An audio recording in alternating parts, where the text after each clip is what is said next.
My girlfriend of 5 years said, "I'm not attracted to you anymore."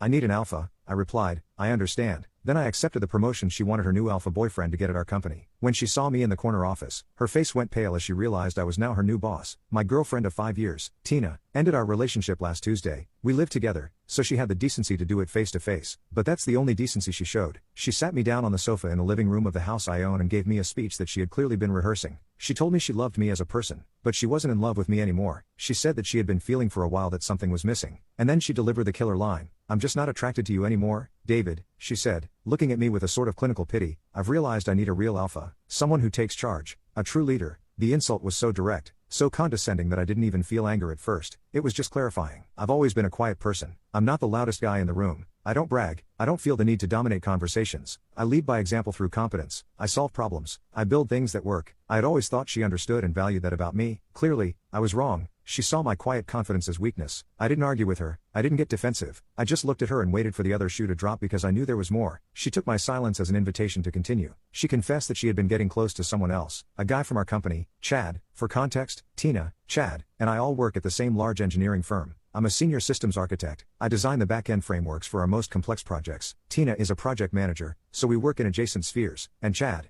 is a senior sales strategist. He's exactly the kind of guy you'd picture when you hear the word alpha used unironically. He's loud, overtly confident, wears flashy suits, and is great at giving slick presentations. He's all charisma. The substance, however, has always seemed questionable to me. Tina went on and on about Chad's ambition and his unstoppable drive, and then she revealed the real core of it. For the last 2 months, a new major position had been open at the company, Director of Strategic Integration. It's a huge step up, a leadership role designed to bridge the gap between the technical teams, project management, and sales strategy. The new director would essentially be the boss of all 3 of our departments. Tina told me with a smug sense of excitement that Chad was the leading candidate. She admitted she'd been helping him craft his proposals, feeding him inside information from the project management side to make his pitch look stronger. She was completely invested in his success. She saw him getting this job as their launch pad. They were going to be the new power couple of the office. As she was telling me all this, I just sat there, and when she was finally done, after she had thoroughly laid out why I was no longer adequate for her, I looked at her and said in a perfectly level voice, "I understand." She seemed a little surprised by my lack of emotion, but she took it as acceptance. She said she would need a week or 2 to find a new place. I just nodded. Here's what she did not know. While she and Chad were plotting his rise, senior management had been having serious doubts about him. They saw what I saw, a lot of flash, but not a lot of depth. His strategies looked good on a PowerPoint slide, but they often ignored critical technical limitations, which my team would then have to scramble to fix. Because of this, about a month ago, the senior vice president, a man named Marcus, had quietly approached me. He told me that while I wasn't the obvious choice from a sales perspective, I was the only candidate who truly understood how all the pieces of the company actually fit together. He said the company needed a leader who could deliver results, not just promises. He offered me the director position. I was hesitant. I enjoy the hands-on work. I'm an architect, a builder. I was not sure I